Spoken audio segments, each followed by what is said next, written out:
Hello, internet. Oh, I feel like I've calmed down a little bit. Sort of. I'm very passionate against. You know, I'm never really bothered. I'm not. People can do. Adults should be able to do and have the liberty to do what they want, right? And having, I've got a couple of gay guys in my family. I've got, a wife of a different race. I've got a kid of a different race. And I've very much been on the page of just like everyone should just leave everyone else to do what they want to do. And then this week, it was just, they shot that Charlie Kirk guy, and as sad as it was and is for his kids, I'm absolutely heartbroken for his kids. It was the reaction of them celebrating it just triggered me so much because I was abused as a kid. And now I've got a kid. I'm very much on this thing of I feel very, very protective over children and their best interests and child psychology, and I've looked into it and I've studied this stuff, and I'm acutely aware of the damage that that's going to cause his kids. And because of what happened to me, and because I've got a kid now, I just feel so passionately, and I've very much been just leave them to do what they want. All adults should be able to do whatever they want, and just everyone should just shut up and leave everyone else alone. And I saw how rabid they were, and they were mocking him. And because I've known about the left being owned basically by the people that have got the money, and because I'm acutely aware of the fact that countries aren't sole rule and there's people behind the politicians and things like this, I just snapped. I just had enough. I emotionally just I was like, no. And I've seen what's happened to the UK, and I've seen what's happened. And to be honest, I was naive to the level of hatred that's on the left for anyone that speaks out. Anyone that doesn't agree with the left, it's pure hatred, and they're teaching it to the children, and they're cutting off children's private parts. And if you just zoom out and look at that on its own objectively, and I know that Trump's banned it today or this week, but it sounds a dramatic way of saying it, but the mutilation of children in the name of virtue, which is subjective and also directed and orchestrated by the people that control the media, that control the narrative, that own everything. I feel like I've just been made into this warrior of truth, and because children and protecting children is so important to me. Now I've got one, and because I was abused as a kid. I was sexually abused as a kid, and I had no idea until I was 32. It was so bad that I blocked it out. I just feel like they've made a truth warrior, and because I saw how honestly, I can't watch videos of Charlie Kirk's kids without getting choked up. And just because you don't agree with someone, it doesn't give you the right to kill them, and it certainly doesn't give you the right to dehumanize somebody so much based on subjective ideological labels and opinions. It was just the way that those people just mocked that. And because obviously because I've been lied about by my family and all that kind of shit to the police, and I've had my child taken from me on more than one occasion, and I've not been able to see him, and I have been so upset by that, and knowing the detriment that that'll have to his called attachment theory. So when he gets older, he's going to not be able to safely attach. If you don't have good relationships with your parents, it affects how you attach to people in future, which can cause so many problems. And I know that because I've felt it. I know I spoke on one of my last videos about how I was engaged to someone that was shagging the guy engaged in the house next door. Boundary setting, attaching, like all this stuff comes from childhood. You know, we all think that when we get to being an adult, that means that you'd grown up and all the things that happened to you when you were a child have just gone away. And actually it's the total opposite. Everything that happens to you as a child makes you the person that you are. That's why protecting children and giving them what they need, which is love and support and protection and safety, that's so important, because that's what creates adults.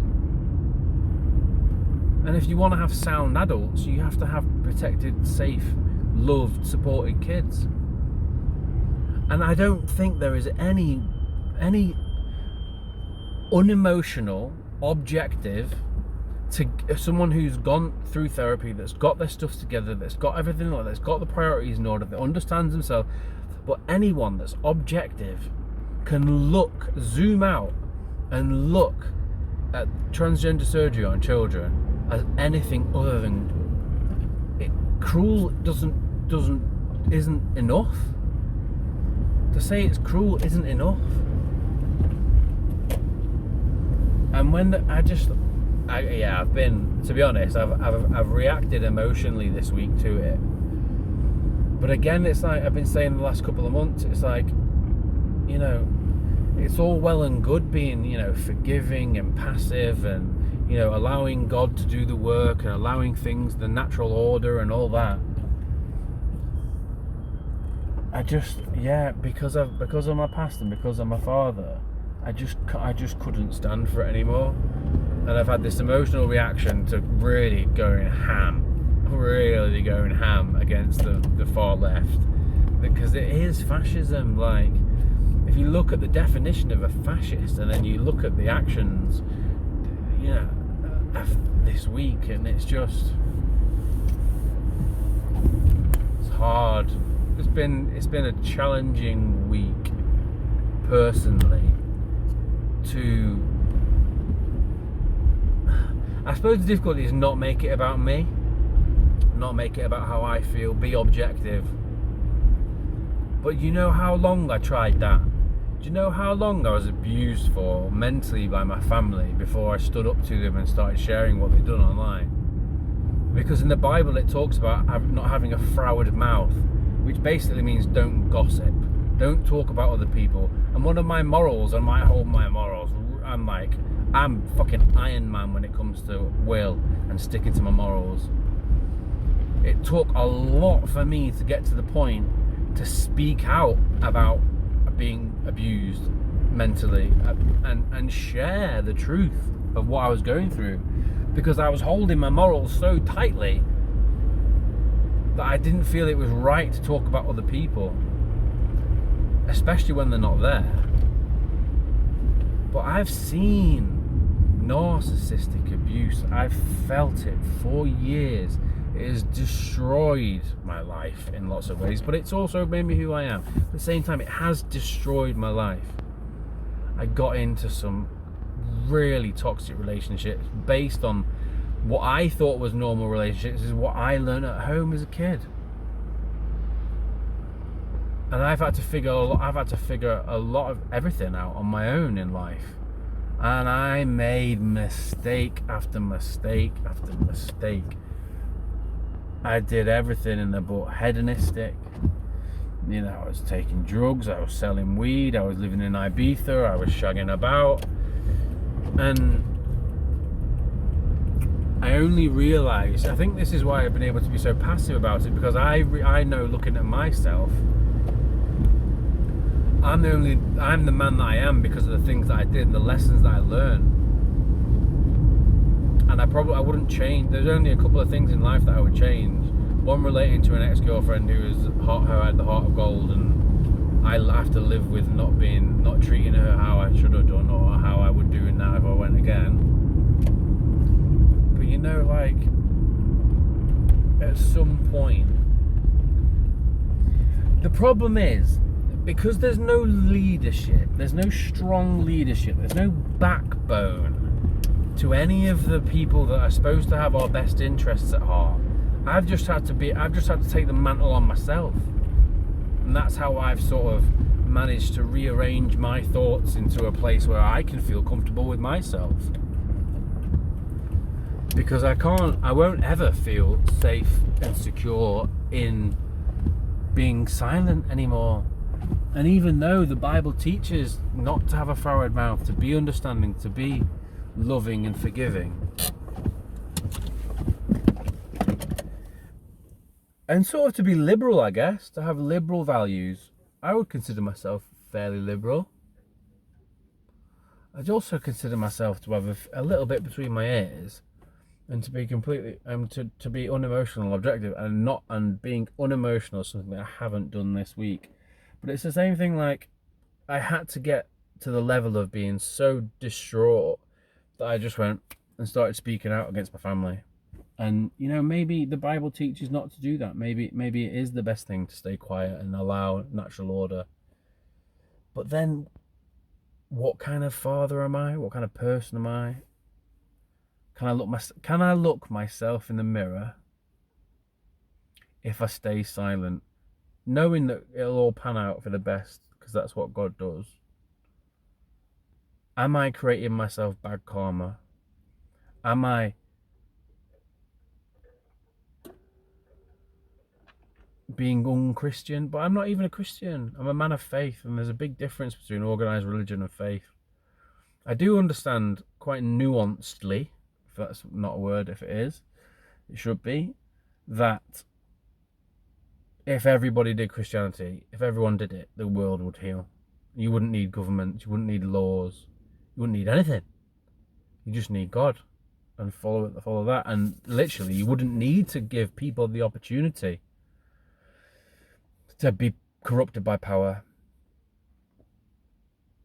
And that's why you know, if it is these bad people that happen to be Jewish that control everything, you know, it's not that they're Jewish that's the problem, it's because they're bad people that's the problem.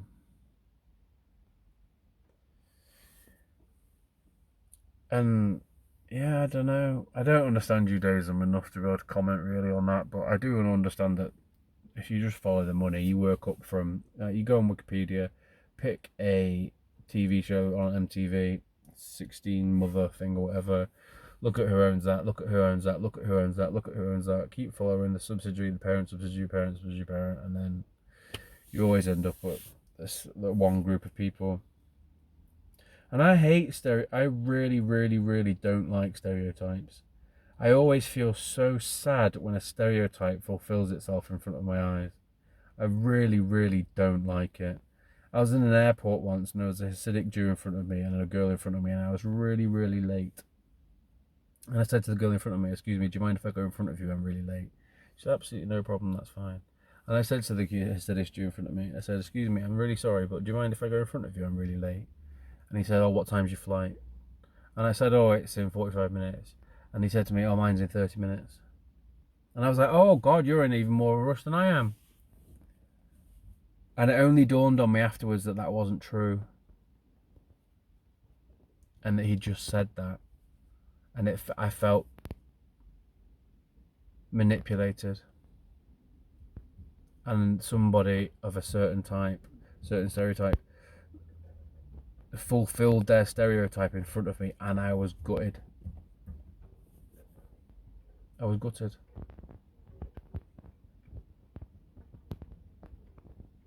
Because I do see that the Bible and the Christian teachings heals everything. So I so badly want to be able to follow that to the best of my understanding. But then the Islam has jihadi for a reason. And if you're following Islam, so jihadi, for those of you that don't know, is the ability to be able to basically kill in the. It's a really backwards way of explaining it, but you basically can kill under the right circumstances, or you can act outside of your morals, in which what I did, in sharing things about people, in the name of righteousness, in for the right reason. You can break your morals because it's the right thing to do, because otherwise they're not going to stop.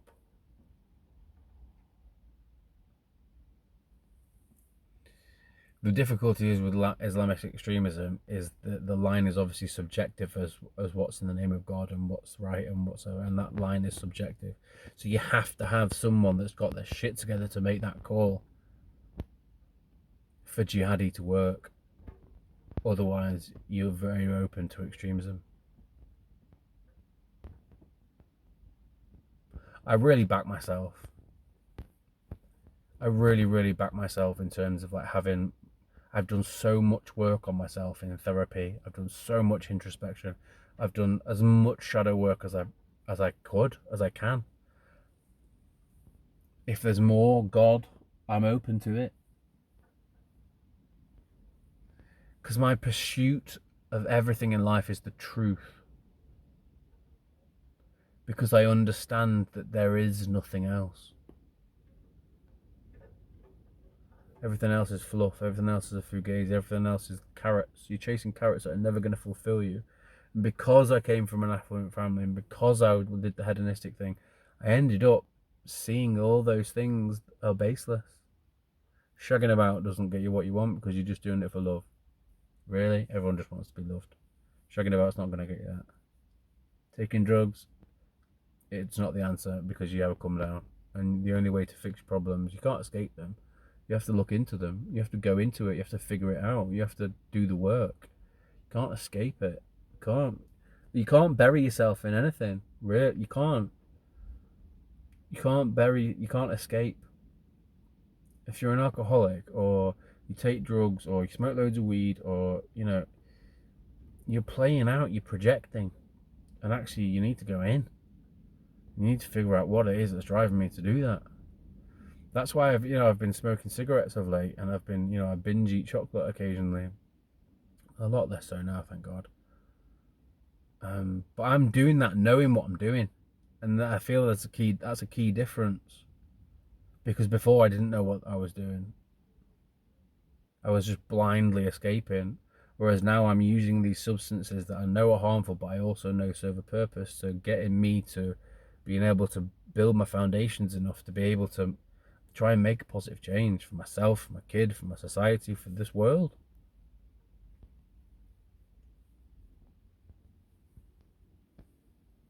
It's been a really emotional time for me last.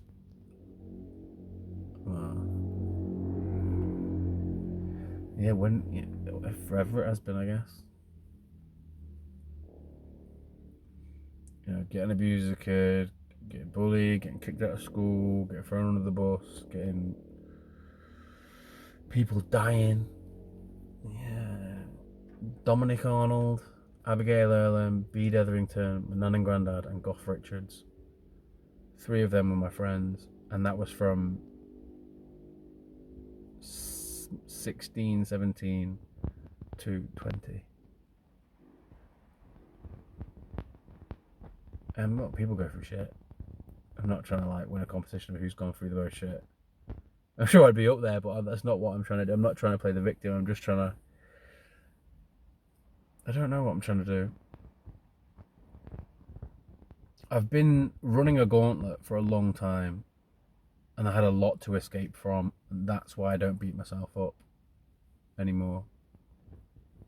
Because actually, smoking loads of weed when I was a teenager was actually a really creative way of managing a lot of heavy shit that was stored. And I didn't have a support network. I didn't have healthy communication. I didn't have, love. I wasn't loved. I wasn't aided. I had loads of money thrown at me. Not much else. And you'd be like, yeah, some people haven't even had the money, and yeah, I wouldn't be here without it. I say that to my dad, if you hadn't enabled me to get on the property ladder, if you hadn't enabled me financially to make steps ahead in my life, to renovate houses or, set up businesses and stuff, I'd be dead. There's just no way. I've told my dad he's my hero in that sense. and the other sense is, enabled knowingly. The in inverted commas on paper total destruction of my life. He knows that my boy's not with me all the time now. He knows that my mum and him manipulate and lie and framed me, basically. Well, it's not even basically. Did.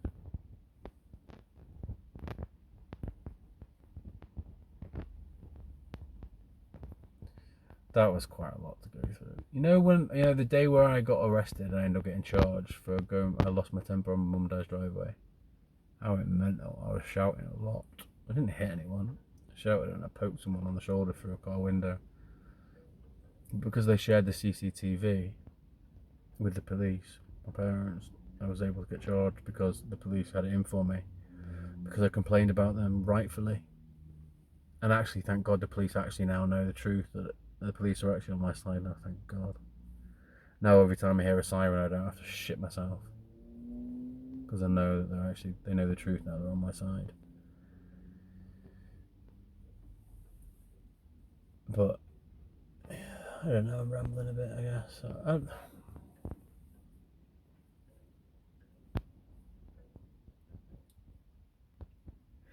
Where do we go from here?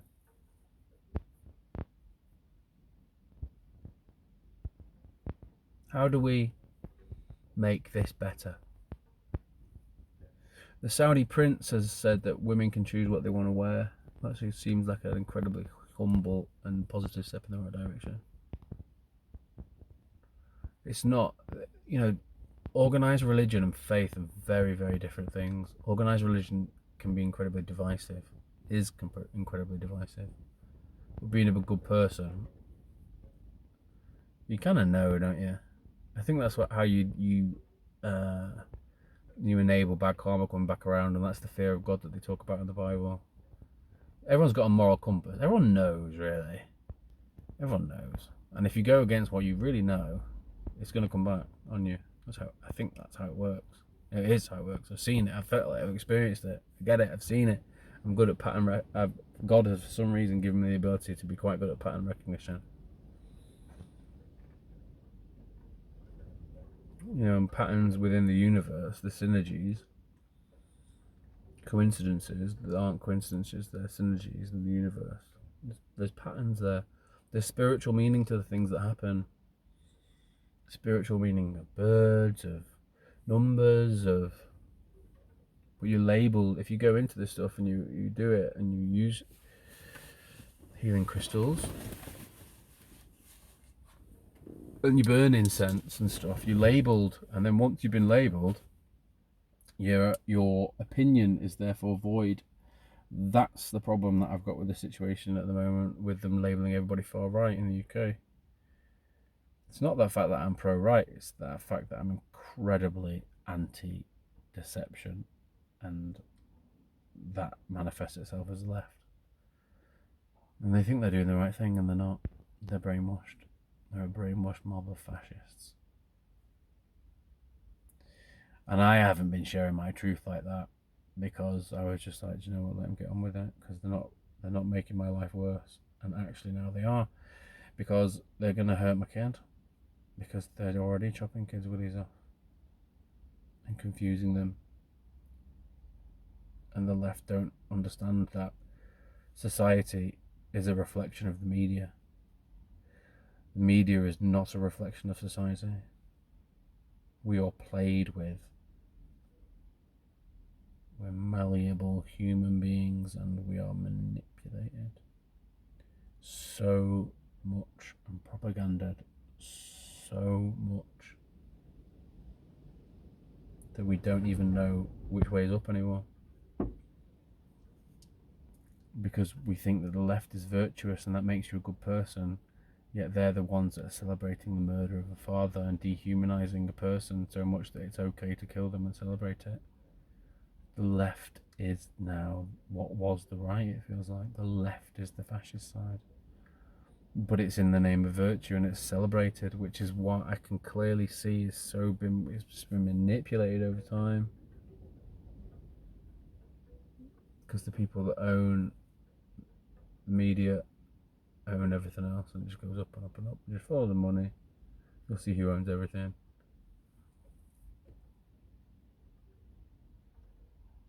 It just takes it all. It just takes it out of me as well. I don't particularly want to be dealing with any of this.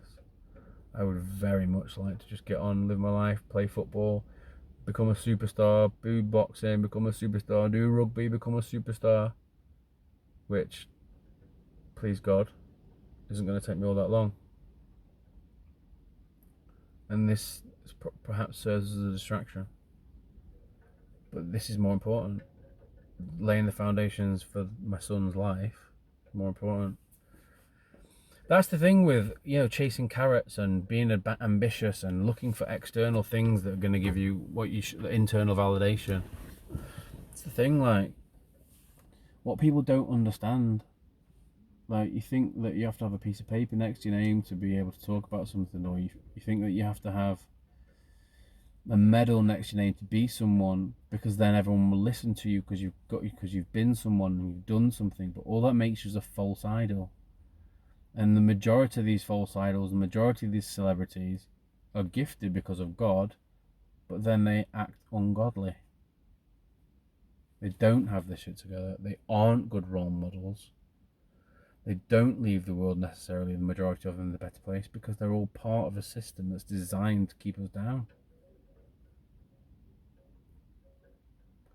When the left, the liberal, the virtuous side is actually the fascist, how long has it taken to get to that point where we've been so brainwashed for so long that the liberal, virtuous side, who celebrates death and dehumanizes people, are seen as the good guys?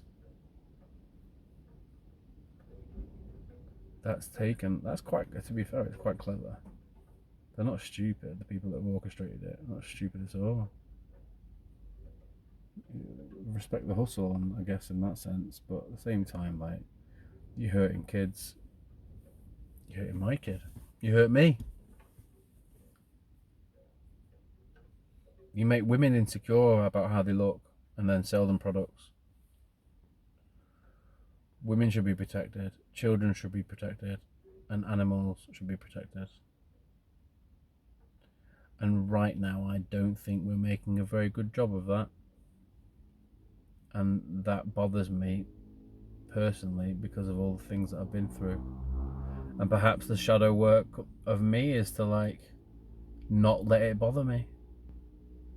But then what kind of a man am I?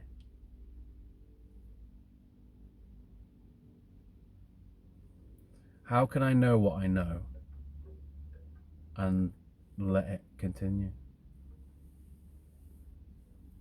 Do you know what? I don't want to deal with any of this. I just want to get on with my life. I just want to talk to half decent people. I want to keep to myself. I just want to do my businesses. I just want to crack on. I want to make something of myself. I want to make the world a better place. I want to make the community better. I want to make people happy. I want to become a superstar and make people happy and make a huge effort to, after matches, go and, like, speak to the crowd and take pictures and sign autographs and give back to them and give them the happiness, because I'd love that. I'd love to be I would really, really love to be a massively, hugely positive role model on younger people, and then be respected by older people.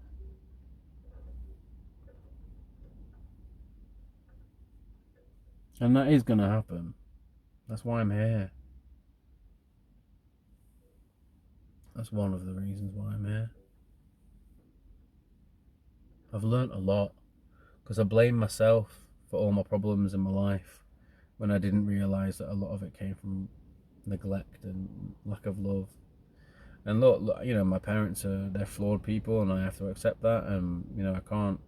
I have made lots and lots of mistakes, and I even set up a business doing life coaching called the Ownership Coach. Like, I'm not shirking responsibility. really for anything pre-18,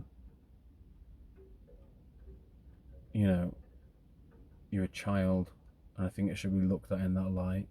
And then anything after, you know, you have to take accountability for your actions, but at the same time, you know, those actions wouldn't. You can stop negative, difficult, traumatic things from happening as an adult if the child is well cared for. You can stop it.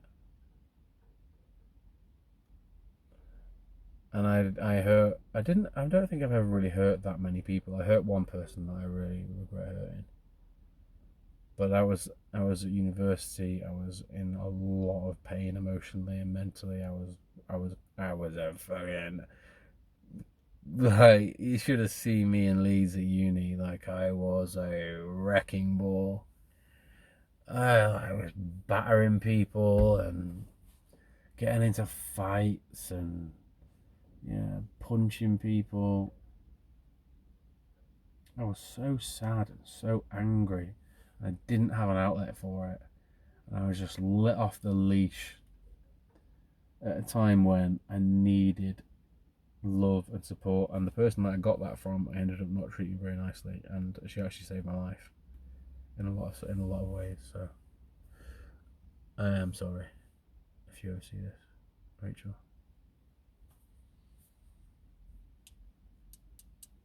She was my best mate as well, though, and there was like weird blurry lines of not having quite enough sexual attraction, but then also being like in love but not.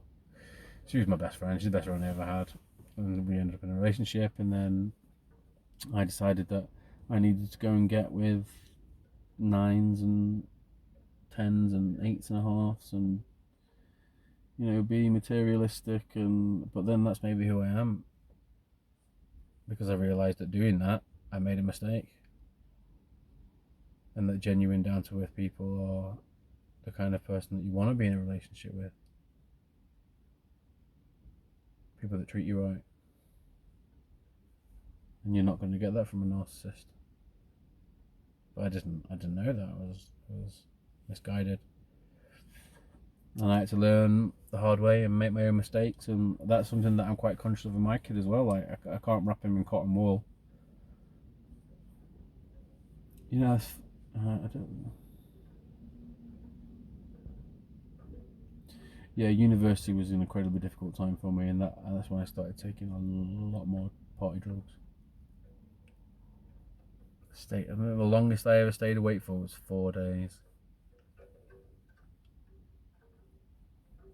Hurting myself. Self-harm.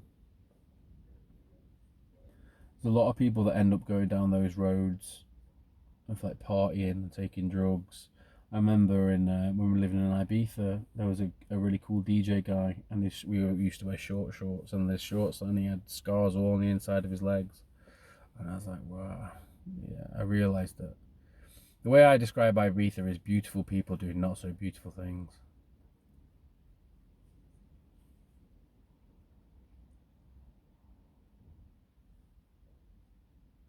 I was having fun at the time. I thought, look, I had a wild. You know, especially the first year that I went on my own, I was just so liberated. I was so happy, like bopping about, making friends. It was only when I introduced the friendship group that I had at the time into the mix the following year that things got weird, because it came political, social hierarchy, bullying, and it was just like, yeah, I ended up having to save my mate's life. He jumped off a 20-foot rock into really choppy waters after they'd been taking ketamine, which I was never. I did it like once or twice, and I was like, this is too intense for me. I don't enjoy it, so I never did. I probably had pills. I think I was taking coke that night, which actually in hindsight fucking saved his life, because I was like on it. So we jumped off. We were all like sit on the top of this rock watching the sunrise or whatever in Ibiza, and then, you know, we were all being, you know, doing whatever you do, chatting rubbish, cracking jokes and all that. It was fun. That part of it was fun. It is like, you know, the Bohemian side of it is cool. But yeah, then he jumped in and it was choppy waters. And because I live with him, I knew that I lived with him in Leeds prior. And I knew that, you just talk to people when you're living with them. And I knew that he wasn't a strong swimmer. And then once I saw him go in and his head was bobbing under the water, and I was like, because of I knew, he wasn't a strong swimmer. And I knew, obviously, they were all ketted or whatever. I don't know. I have this weird thing in situations like that. I think I get it from my granddad. My granddad was in bomb disposal in the army, and I've spoken to him about, like, in really intense situations, you kind of dissociate and you switch and you just do what you have to do, and there's nothing else that everyone else was just like watching this guy drown, and I was just like rip my shirt off because I knew that would weigh me down. And then I was just in my shorts and I kept my shoes on. I had these little Vans on. Jumped in, gripped him, pulled him over, and he was very thankful, and it was very emotional, and it was a lot. It was a very intense situation because our friendship had been a little bit fraught prior, so he was very grateful to me for that.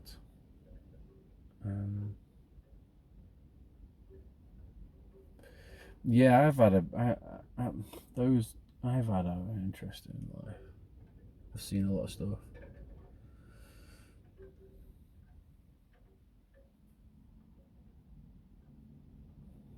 I played football at Eton College once as well, where the king went to school. Because I went to a very, very posh school for about 5 years.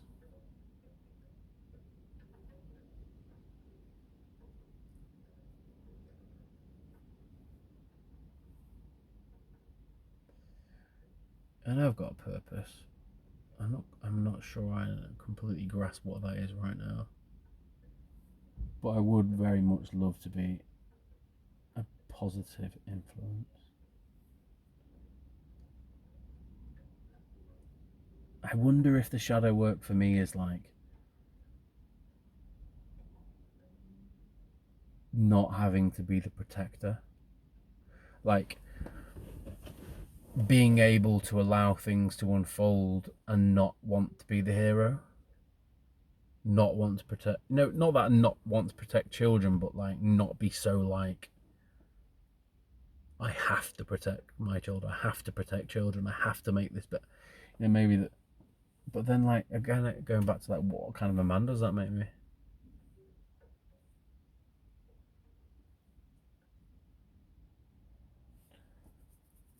Maybe the shadow work is just leaving them to it and just, nah, fuck that. No, because there's no strong leaders. There aren't any. And if it has to take somebody with a nuanced understanding of things in life and been in the upper class, been in the middle class, been in the working class, like experience, maybe I'm supposed to be a leader. Maybe I'm supposed to share this stuff that no one will bloody listen to at the moment because I'm not a false idol, because I haven't done anything of note. When actually the truth is that I've done more work on myself than I don't know if there is anybody else that's the work that hard on themselves. But it's blind, that no one sees it. The only person that sees it is God. No one sees the work that I've done on myself. I know that people judge me from my past about not having a job. I know that people judge. If they had any idea of what I've been going through, but because on paper it just looks like I've got a gap in my CV basically, when I don't, but it appears that way, then that means I'm lazy. Then I'm labelled lazy, I'm labelled far right, I'm labelled all these things, and it couldn't be further from the truth.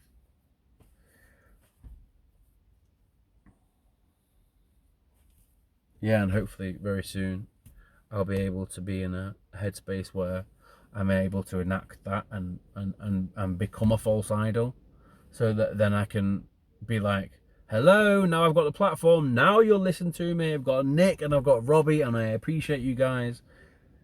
I will never forget you two, ever.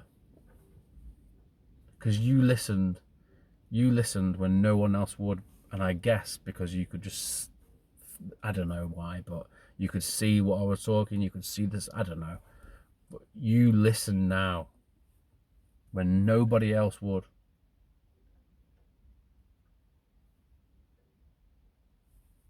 And I'll never forget both of you. And I mean that. Because it's going to get to a point where people are going to almost be forced to listen. In a sense, like, I am going to become a false idol, in a sense. I am going to have these accolades. And then people are going to watch these things back. And I'm going to say, and take no pride in it. I hate to say I told you so. And I fucking hate the fact that I have to say that. Because I wish people would just listen now. Because I know that I could help. That's the thing. I feel so strongly that I could help. I don't think I get everything right. I'm so sure in my conviction. I've done so much work. I feel like I've got something between my ears. I get that I get more access to emotions than most men because I've become an empath because of what I've been through. But then I also am a man. I just feel like I've got so much to offer. I'll only say something if I know that I'm right. Do you know that, like, that's it, like, and maybe that's some shadow work to do. Maybe I'm not always right, but if I'm saying it, I'm open-minded though. Like, if you give me reason if you can show me intellectually or whatever the reasons why I'm wrong, I'm like, yeah, I love being wrong. That's the thing. That's the difference. I love being wrong. Being wrong is an exciting opportunity for growth. I love being wrong. I love being open-minded because then I feel like I've grown. That's the difference, isn't it? But just no one's listening right now. So I'm gonna have to go and do some mad stuff. So then people will listen. And it's gonna be like, I've been saying this stuff for so bloody long. And I don't have any pride or happiness or anything regards to I told you so. It hurts, actually. It hurts to know that I've got so many answers for so many things and no one will listen. It hurts. It does. Because I know that I believe, I trust that I've got, and I trust myself. I've done the work to be able to comment. I've lived such a varied life. I've married a refugee. I've got a kid of another race. Like, I've sold weed in Ibiza, and I've worked in private equity. I've played football at Eton College, and I've fought in a boxing ring. Like, I get stuff from. I've seen a lot.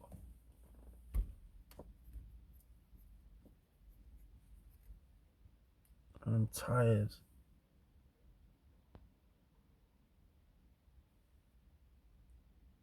Because all I've got of other people, not everyone obviously, but it's just shit. Every new team that I go to, there's twats that just give me a hard time and judge me because of how I look. And they just get it. They don't even know me, but they just make life difficult, calling me out in sessions or just being little boys, bullying. And I've been, honestly, every single time I go into a new social environment, the most dysfunctional one that ends up being the leader of the social hierarchy in that space is a complete twat with me and bullies me. And I'm tired of it. I'm tired of it. I don't like going into social situations because I don't like constantly feeling judged and bullied. And part of me just now is just like, fuck it, do it anyway. Like, I don't really give a shit. But at the same time, it's like, oh, give me a fucking, just piss off. I don't need this shit. I don't need this shit. I come here to box. I don't come here to take shit. I come here to play rugby. I don't come here to feel judged. Like, insecure, annoying boys do it mainly. I'm just tired of it, man. That makes me. I just can't be arsed with social situations because of it.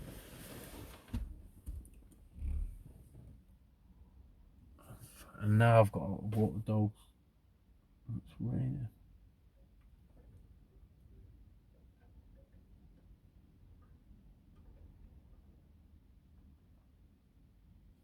And I can't play the victim because it's my responsibility. I've got to do it. There's no one else. I have to walk those dogs. I have to look after them. I have to do it. There's no. And I guess that's kind of like in line with how I feel in life now. I've got to do it.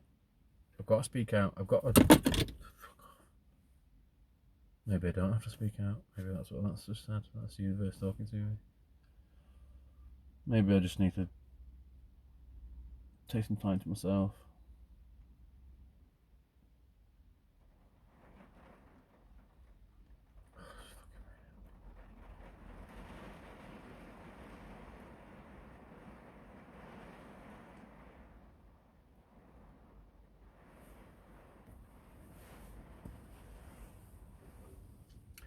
Have kids? No. Find someone that treats you right and has got the priorities in order? No. First of all, go to therapy. Figure out, want to go to therapy and figure out what's holding you back and understand why you do things and who you are. Get good sleep. Take supplements like ashwagandha and St. John's wort. It's just going to make you feel better. Who doesn't want to feel better? Find a hobby and a physical one that you enjoy that has a skill development aspect and get good at it. Do a martial art, boxing or whatever for confidence. Not because you have to fight, because you know that you can when you don't, and you don't need to. Because it helps in like conversations and you'd be surprised. Try and be social. This is one that I'm not doing. I'm not good at it. But try and speak to people, friends. Try and take on responsibility. Side hustle. Get a side hustle, because you don't need to be working a 9 to 5. And with AI and the internet and social media, you can side hustle, dropshipping, and all that. Turn off your TVs. Don't watch the news. And find a religion that, or read about all of them and then just pick the bits that you like and just try and be a good person. Don't break your moral compass. Read the Bible, because there's loads of good life lessons in it, even if you don't want to be a Christian, even though it would heal the world. Although I don't really believe in picking teams, picking sides. And try and be unemotional and objective about things, and read The Chimp Paradox, the book The Chimp Paradox. Read Man's Search for Meaning by Viktor Frankl. Read the Bible. And you get healing crystals, rose quartz, buy incense, use that, meditate, do yoga, give thanks, and